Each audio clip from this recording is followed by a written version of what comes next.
So guys, Mr. Peter Obi has also lent his voice calling for the release of Mazi Nnamdi Kanu. We all know that in the last court session, the judge ordered, for an out-of-court settlement between Nnamdi Kanu's lawyers, with the federal government. But we've not seen anything positive coming from that. We just hope that something will happen. We know that the Southeast has really suffered. I mean, the Southeast has really suffered as a result of Nnamdi Kanu being held. So many criminal elements have taken advantage, of him being in detention to cause so much havoc. We saw recently the traditional marriage of Davido and Chioma that took place in Lagos. Some people have come out to condemn it, that this was supposed to have happened in the Southeast. But guess what? They considered people's lives, and that was why they held it in Lagos, because they don't want to be traveling and they say, okay, unknown gunmen came out of the road to disrupt those that were maybe going for that marriage and all that. So they decided to hold it in Lagos. We also saw Flavor. We all know Flavor, who happened to have lost his dad. He had to conduct the funeral in Enugu instead of his hometown in Anambra State. So guys, that's to tell you the level at which people are being affected because Nnamdi Kanu is being held. Don't forget that the sit at home is also going on every week in the Southeast. So you can imagine what businesses and even the banking industry, because days like Mondays, you dare not go to the bank. Banks will not be opened and then businesses will be shut down. The first primary work of government is security of life and property.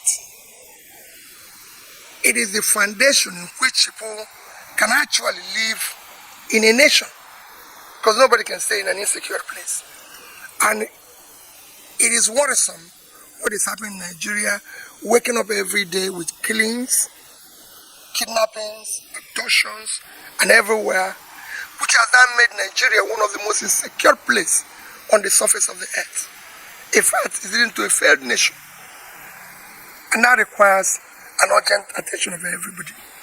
In the Southeast in particular, again, that's the same situation.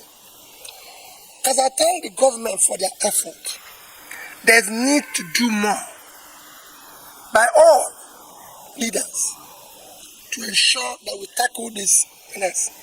In the Southeast, I urge the various governments, members, I said, while thanking them, to come together as a family. There's need for the governors of the Southeast to work as a family, to be able to tackle that. I'm saying that from the little experience I had when we were there. It is important.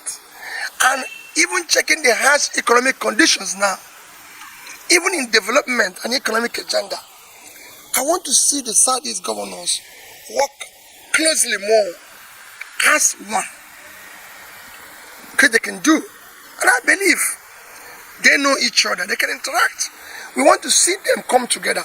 We want to see them bring this entire zone together. And I'm preaching the same thing of other zones. While the federal government as far that overshadows everybody, the various zones should come together. In the Southeast in particular, it is very urgent. And again, saying from my little experience, in which they can call meetings, even meetings at times of those of us who were there before, to come together and interact about a common purpose. This is very important. I don't see anything why his continued detention, quite frankly. Especially as a law, the courts have granted him bail. Government must obey the law. Rule of law is an intrinsic asset that we must cherish and live with. And I've said I'm going to discuss with every agitator. And I use the same opportunity to play to government to ensure that all those who are in similar conditions are released and discussed with. We're a democratic government. We shouldn't be doing things that are arbitrary and not within the law. I'm against riots. I'm against destruction of government assets. I'm not against peaceful protest. But it must be for reasons, not for interest. Often a time here you see protests being to satisfy a particular interest. it must be properly articulated. There's things that is happening that is against and properly directed. Properly articulated and properly directed. So you don't go. I recall when people were saying they're protesting against police or any other organization of government, and I said to them, no, let's deal with the leadership. If we have good leadership, their agents can be bad. But what happens there is that Nigerians say, oh, our problem is police, our problem is EFCC, our problem is ICPC, our problem is the army. No, the problem is the leadership. If the leadership is, if the leaders are competent, have the capacity, doing the right thing, the agents will toe in the line. And that is what I want. I want to see these things that are properly organized. I want to see people listening.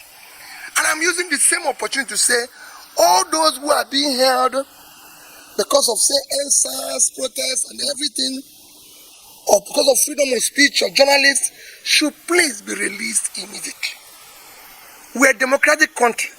People have a right under the Constitution to express themselves freely under freedom of speech.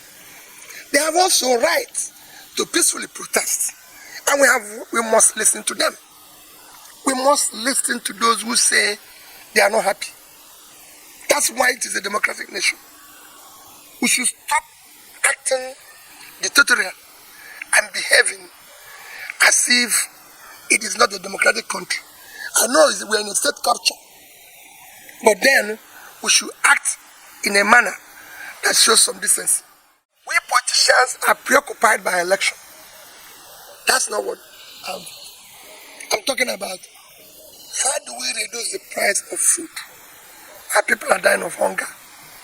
How do we make life conducive for the poor Nigerians? How do we make sure that people earn more money in order to live? How do we pull people out of poverty? That should be our concern. Not forming mega party or this thing.